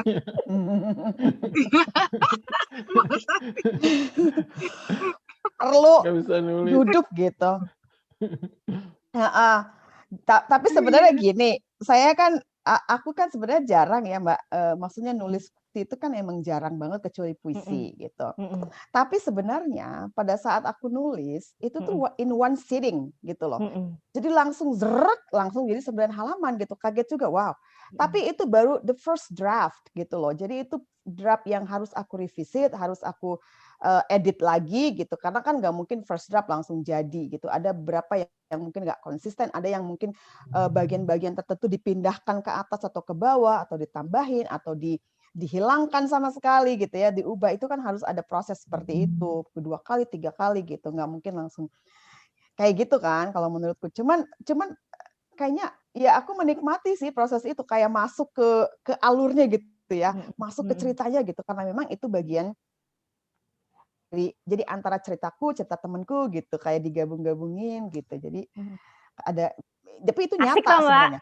Seru ya. Asik, seru Iya. banget gitu. Jadi kayak droning kan. Droning. Betul. Jadi yang kebanyakan konflik. Nah, ceritaku itu memang konflik, dan cerita sedih, cerita marah di situ. Gitu, ada semua gitu. Jadi pada saat sedih aku nangis, Mbak. Bagus Muangkel. nih. Kayak gitu ceritanya. Karena memang hidupku banyak konflik sih. Bukan aku aja, teman-teman juga. Teman-temanku konfliknya banyak banget gitu. Mbak Helma. Mbak Dian boleh nanya lagi nggak? Boleh Mbak Ida. Sorry Ira, aku pemotong. Enggak, silakan. Ira masih mau selesaikan. Bukan aku, tadinya aku mau nanya Mbak Helma yang belum ngomong. Kali aja Mbak Helma ada pertanyaan atau mau share, Mbak Helma. Iya, terima kasih Heeh. Mbak Ira. Asik sekali mengikuti ini tadi dan saya sering kali ketika mengikuti acara seperti ini, membaca cerpen itu muncul letupan-letupan, tetapi segera padam ketika tidak segera Ditulis. diselamatkan gitu. Sama kayak cerpen yang saya coba tulis itu baru dapat 2 lembar dan konfliknya muncul terus saya pikir perlu tiap hari dilihat gitu. Telat sehari aja hilang gitu, Mbak. Nah, itu yang pengalaman terakhir saya nulis ini. Nanti saya kirim. Hari ini kan tanggal 14 ya Mbak Ira ya. Yeay. Masih. Kemudian kalau terkait dengan ini perjalanan saya menulis, saya merasa punya sih bakat gitu. Dan bakat itu timbul dari tadi konflik-konflik yang saya alami, konflik yang saya pikir cukup mendalam jika dilihat dari aspek psikologis gitu, dari inner seseorang gitu. Dan itu saya lebih bisa menyampaikannya lewat semacam esai gitu. Untuk ke cerpen masih imajinasinya mungkin masih sangat kurang, perlu latihan, perlu juga belajar gitu bagaimana memanajemen suatu cerpen. Seperti yang Mbak Dian sampaikan beberapa minggu yang lalu, ini cara menciptakan konflik, kemudian bagaimana mendramatisasi itu semua sebenarnya perlu teknik yang tidak kalah sulitnya dibanding menulis secara ilmiah gitu. Kemudian zaman SMA dulu saya sering nulis puisi, tapi begitu kuliah kehilangan kemampuan itu. Nggak tahu kenapa, mungkin karena nggak ada komunitas, mungkin juga nggak pernah dilatih lagi. Jadi bawaan masa remaja akhir mungkin banyak konflik, nulis puisi, tapi hilang. Itu kemudian yang kedua juga awal-awal ber-Facebook, itu juga saya sering nulis esai-esai 100 kata setiap hari, saya tujukan ke orang satu, orang dua, orang tiga gitu, dan ya itu, tapi ya gitu terus nggak pernah terwujud gitu.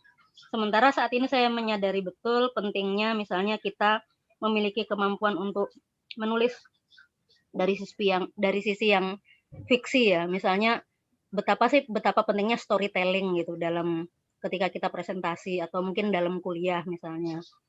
Kemudian juga ya ini saya pikir momen juga ketika saya menemukan suatu komunitas, saya akan nyoba belajar lagi walaupun nanti nggak kepikir sih 1 juta 1 cerpen, tapi setidaknya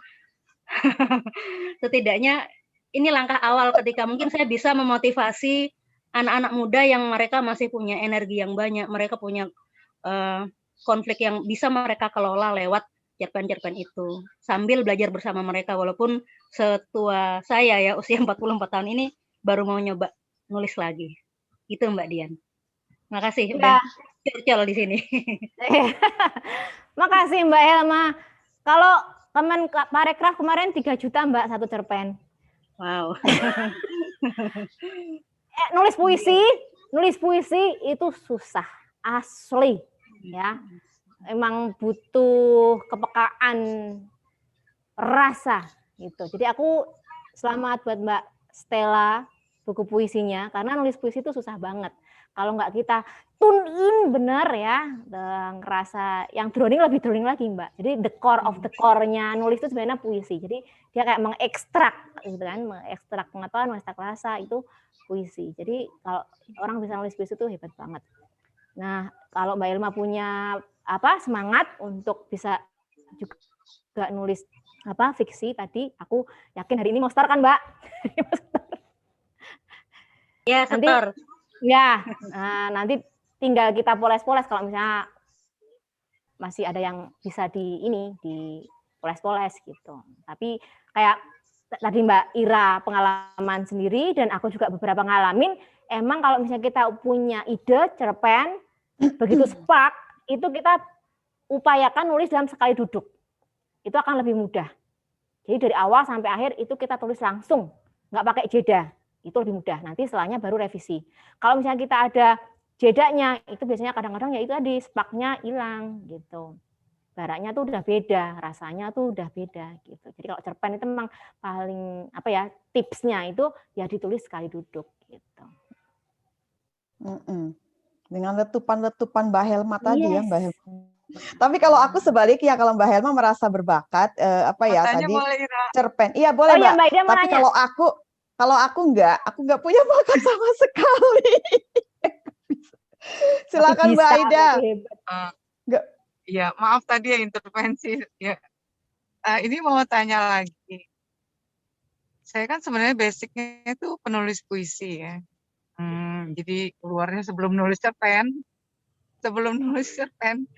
Jadi itu memang dicoba untuk nulis beberapa kali. Tapi seperti itu masalahnya saya tidak bisa menemukan konflik tadi yang tadi dibilang, kecuali nanti saya akan coba latih lagi ya. Untuk baca-baca lebih banyak dan melatih lagi itu intuisinya itu untuk bisa dapat konfliknya. Nah, apakah di dalam cerpen itu boleh nggak ada puisinya gitu, Mbak Dian gitu?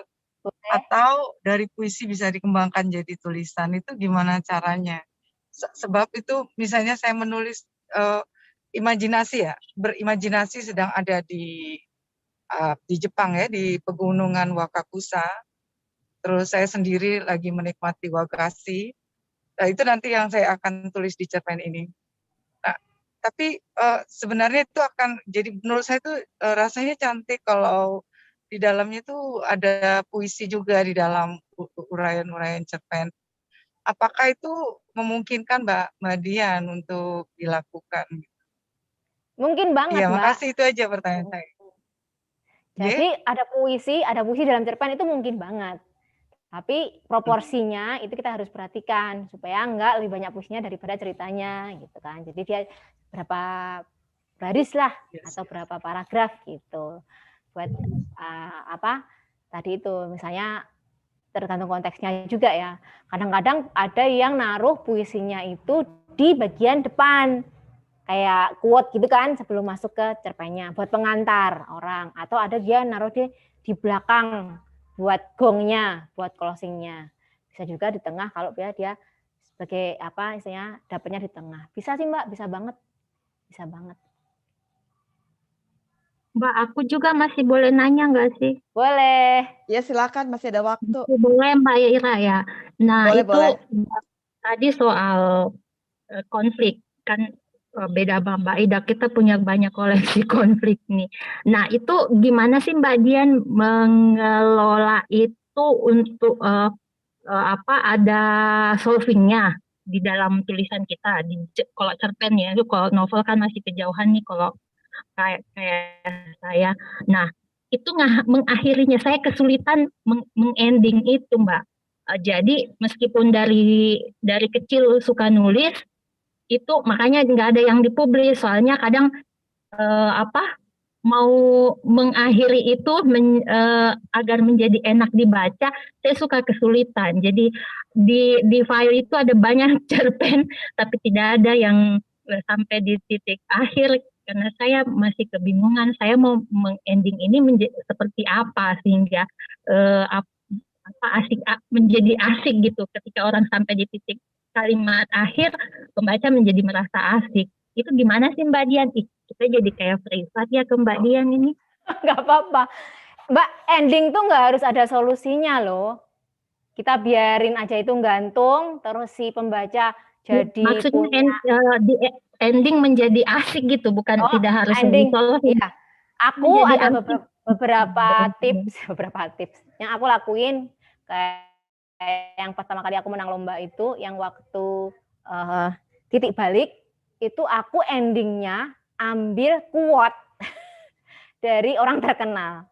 Tapi quote-nya itu relate sama ceritaku. Jadi kayak tadi ada yang kasih quote-nya di depan, ada yang kasih quote-nya di belakang. Tapi lebih cantik lagi kalau misalnya quote-nya itu bikinan kita sendiri, asli gitu, murni. Nah, itu emang butuh istilahnya keterampilan, terus jam terbang, kemudian keahlian gitu ya, craftsmanship istilahnya. Jadi kalau gong atau closing, ending itu kira-kira yang bikin si pembaca ngerasa terkenang-kenang bisa, atau misalnya dia merasa ditonjok gitu bisa, atau bikin si pembacanya ketawa-ketawa, ketawanya bisa satir, ketawa jengkel, ada ya ketawa jengkel. Pokoknya gugah emosinya atau gugah pemikirannya gitu. Jadi misalnya nih, kita nulis cerpen udah saya belakang, udah saya pojok kan, terus kita ngerasa kok endingnya biasa ya, kurang gigit, kurang nonjok. Nah, itu kita perbaikin dengan cara mendeliver supaya itu nonjok. Apakah itu nonjok perasaannya, emosinya, atau nonjok pikirannya si pembaca, biar dia terkenang-kenang gitu. Kira-kira. Gitu Mbak Lili. Iya, Caranya soalnya ya. salah satu kendala psikologi nih dalam menulis, kalau di ending kita yang nulis, kita aja yang nulis nggak puas dengan endingnya, jadinya kok malu ya minta orang lain baca lah, kitanya aja nggak puas nih dengan endingnya. Nggak tahu kalau orang lain apa yang, tapi saya ada sering sekali merasa seperti itu, makanya tulisan tuh jarang yang dipublish, menjadi malas aja kalau kebaca orang terus kok nggak ini ya, berasa nggak nendang. As friends, as help.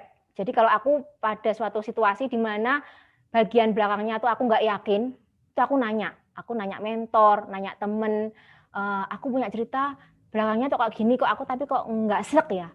Harusnya tuh bisa dibikin yang lebih gereng lagi deh. Menurutmu piye gitu. Nanti biasanya mentorku tuh nggak ngasih langsung jawabannya gitu nggak, tapi dia ngasih pertanyaan.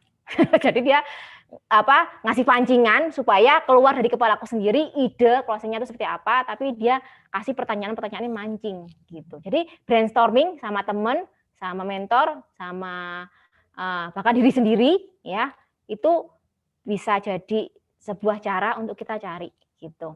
Jadi emang Mbak, benar Mbak, aku juga ngalamin kalau kita nggak yakin sama tulisan kita sendiri, seringnya juga kita merasa ya kita aja nggak yakin, orang lain apalagi gitu. Kalau tadi kayak cerpennya Mbak Ira sendiri nangis, itu kira-kira orang lain juga nangis Mbak.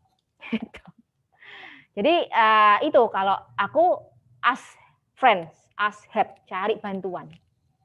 Kalau kita nggak yakin, jangan ragu cari bantuan, tanya ke orang gitu. Kadang-kadang orang ngasih masukan, menurut kita nggak tepat masukannya, tapi dari obrolan itu kita tahu-tahu dari dalam kepala tuh keluar idenya. Oh, gini aja nih tak bikin kayak gini gitu. Jadi obrolannya itu cuma buat pancingan gitu.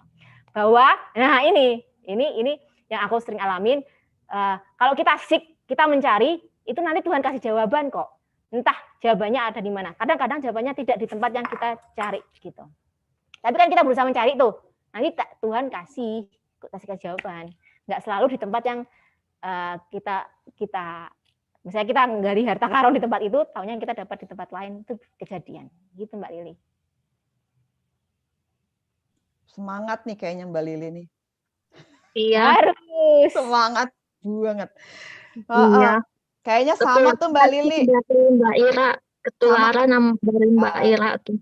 Amin. Semangatnya. Semangat ya, semangat juang tuh kayak Farid juga tuh suka nulis di udah Facebook. Sehat Mbak Lili.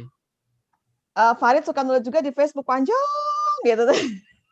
Iya, padahal di medsos males banget orang membaca ya.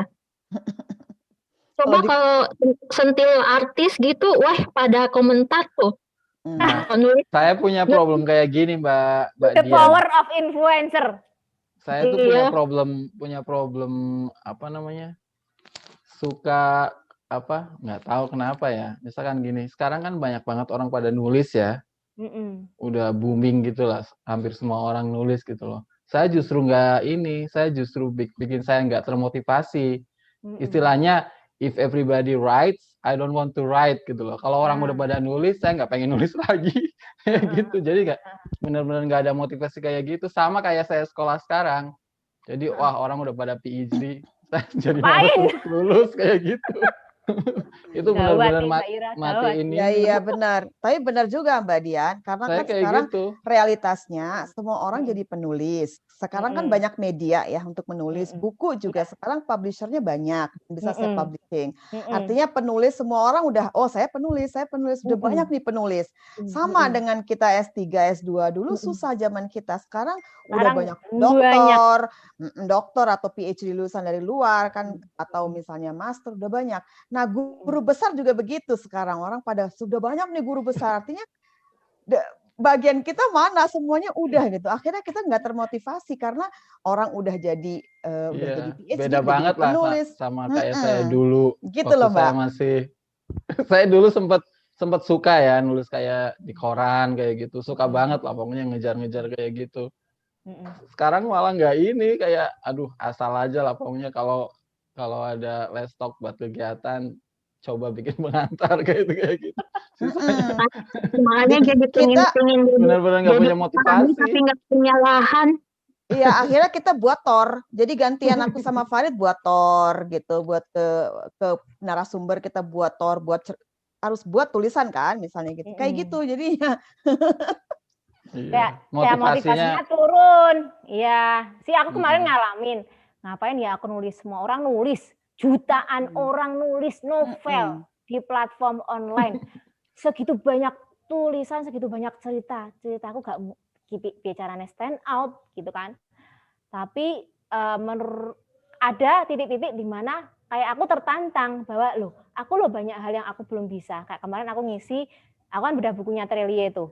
Padahal bukunya Trelie yang aku bedah itu buku fantasi. Terus ada anak audiens yang nanya, "Mbak, tips nulis buku fantasi gimana?" Lah, aku belum pernah nulis buku fantasi, kan aku cuma bedah doang.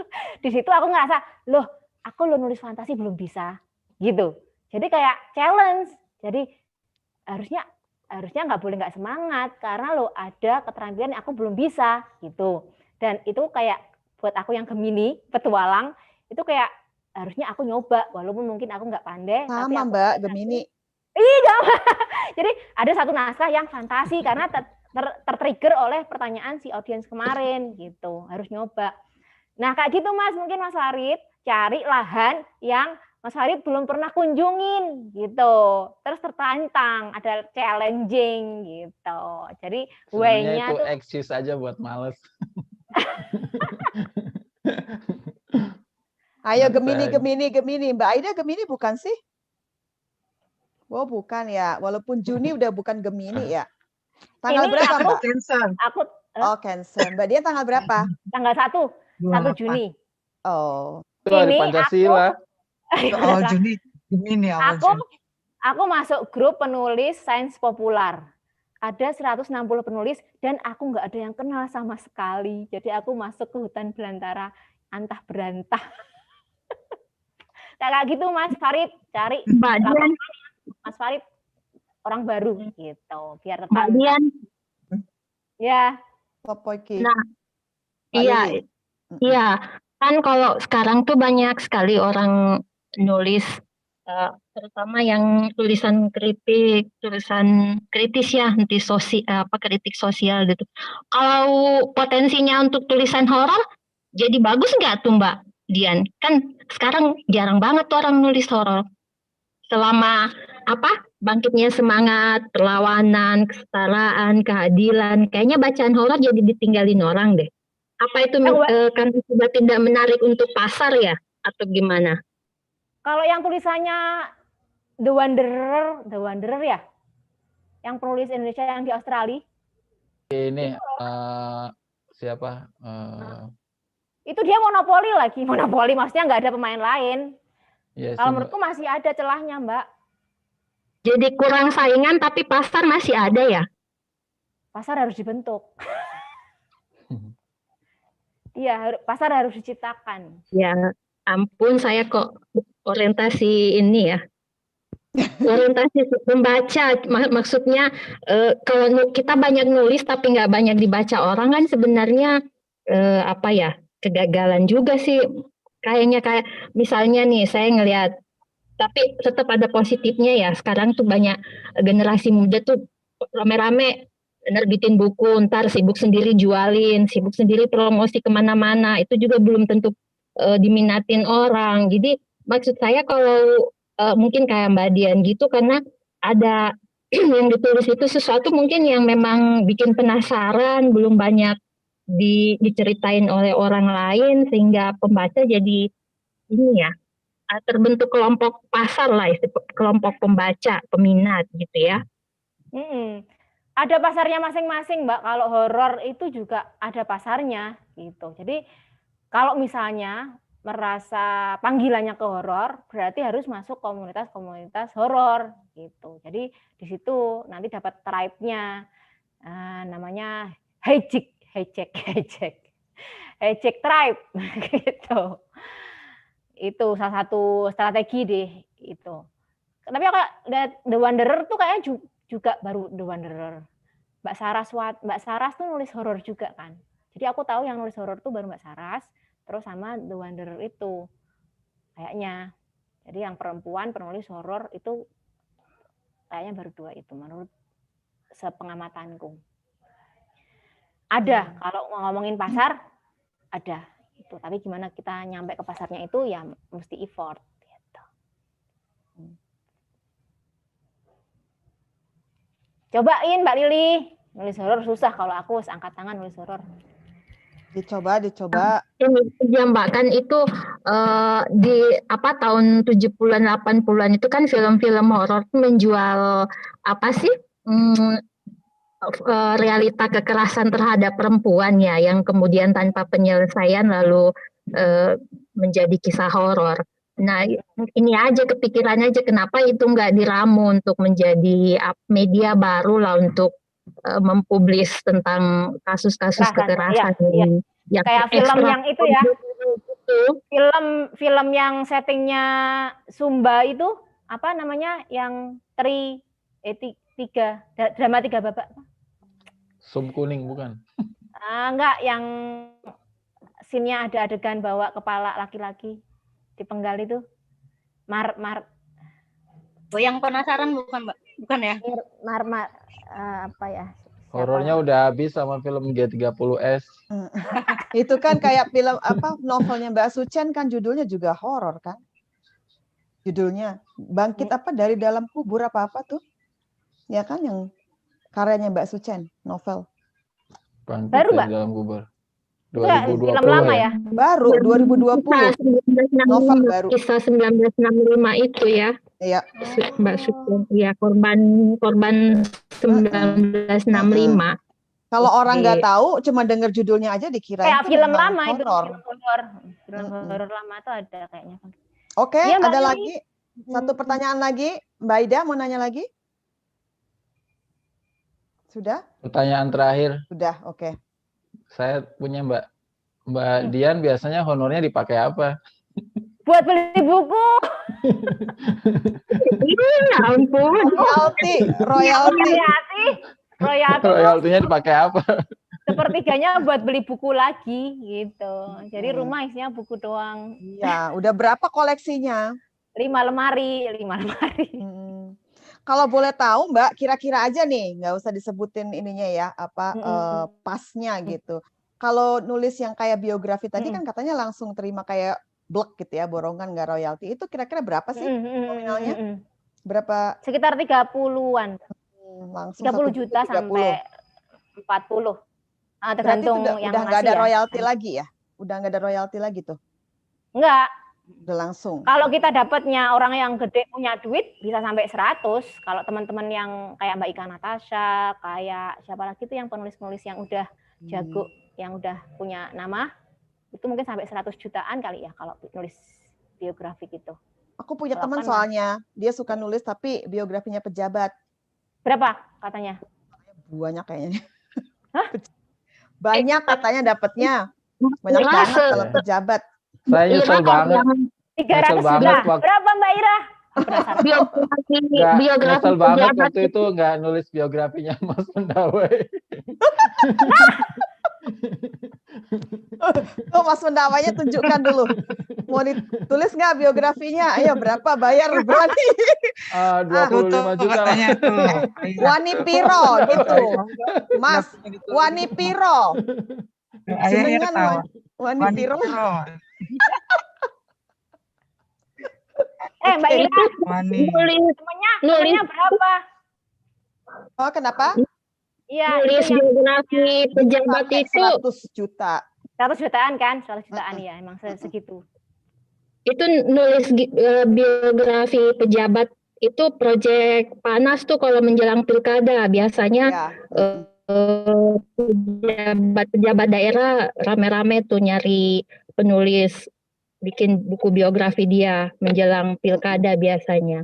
Di sini ramai banget itu yang proyek-proyek kayak sama juga gitu dengan tuh. bisnis di koran itu.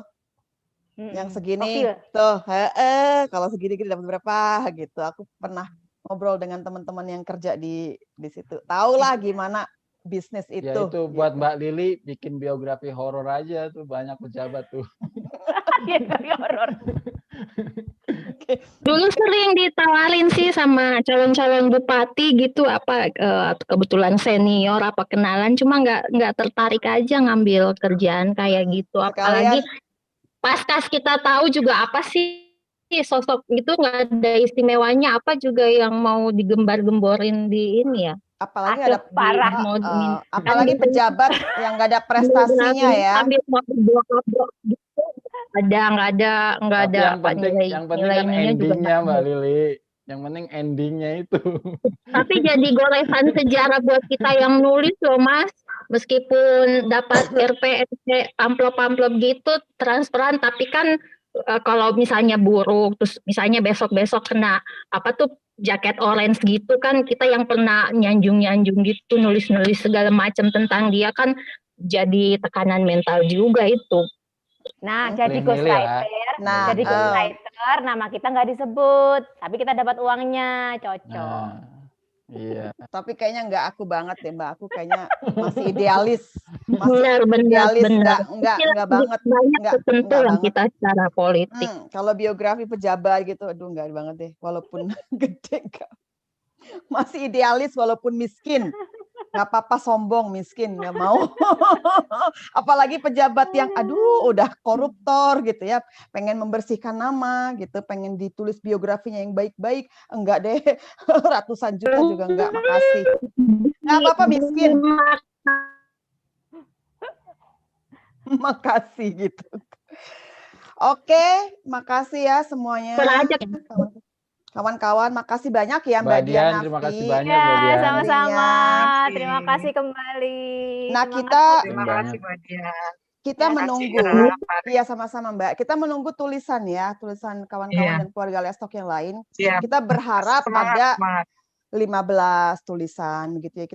Sebenarnya kita ingin sekali mempublikasikan, menjadikannya buku, dan ini sebenarnya saya udah ngobrol-ngobrol dengan Mbak Dian, ini sebenarnya pengen jadi hadiah di ulang tahunnya Lestok. Yang pertama, kita ingin launching gitu loh. Kemarin sebenarnya mungkin enggak sih Mbak Dian gitu ya. Mungkin asal ya teman-teman mau komitmen nulis dan deadline, ya udah deadline gitu. Karena nanti ada proses perbaikan ya Mbak Dian ya. Proses perbaikan, proses editing itu kan agak lama gitu. Jadi kalau memang mau komitmen, kita publikasikan buku bersama, ayo gitu. Ayo kita mari sama-sama. Mari sama-sama kita buat cerpen-cerpen yang penuh konflik. Konflik-konflik tadi. Nah, gitu ya Mbak Dian ya. Gitu ya. Makasih banyak semuanya. Ditunggu naskahnya, silahkan kirim ke saya. Nanti kita akan baca, Mbak Dian akan baca, akan diberikan masukan gitu ya. Dan semoga proyek buku ini berjalan ya, Mbak. Amin ya. Akan terjadi gitu loh. Amin. Kita punya karya di keluarga Lestok, itu harapan kita ke depan. Makasih semuanya. Selamat malam. Selamat malam di sini ya. Iya, jam 11. Selamat pagi ya. Pagi selamat beraktivitas, selamat liburan, selamat beristirahat buat saya dan Farid, Mbak Helma, Mbak Lili, sehat-sehat Mbak Lili ya, sehat selalu, ditunggu karyanya, Mbak Ida, mulai sehat.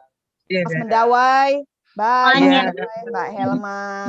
Mbak Dian, makasih banyak Mbak Dian. Iya, sama-sama. Mbak Dian, matur nuwun. Mbak Dian. Ya. Ya udah ya. Semuanya, makasih. Selamat tidur ya. Makasih. Assalamualaikum. Bye. Bye. Boleh ditengok lagi ya, dilihat lagi di YouTube-nya. Nanti siaran tundanya. Ya, rekaman juga saya siapin nanti kalau mau. Ya, bye. Foto dulu dong, lupa. Ya, udah keluar. Udah pada live ya? Oh, lupa. Ini Mbak Lili, ayo. Udah pada live? Belum. Mbak Helma, boleh nggak? Foto ya. Mbak Lili bisa di landscape nggak begini kayak Mbak Aida? Jadinya bagus kalau handphone di landscape. Nah, gede kan? Keren tuh kalau di YouTube. Kalau begini dia keluar di YouTube-nya begini nih, portrait. Mbak Helma mau buka nggak? Nggak. Oke ya. 1, 2, Oke, satu lagi. Sebentar ada chatnya Mbak Mbak bentar. Kemasuk tar dipoto kalau ada chat itu. Oke. 1, 2. Oke. Oke, udah ya. Makasih ya. Yuk. Bye. Assalamualaikum. Bye. Waalaikumsalam. Makasih ya Mbak Ida.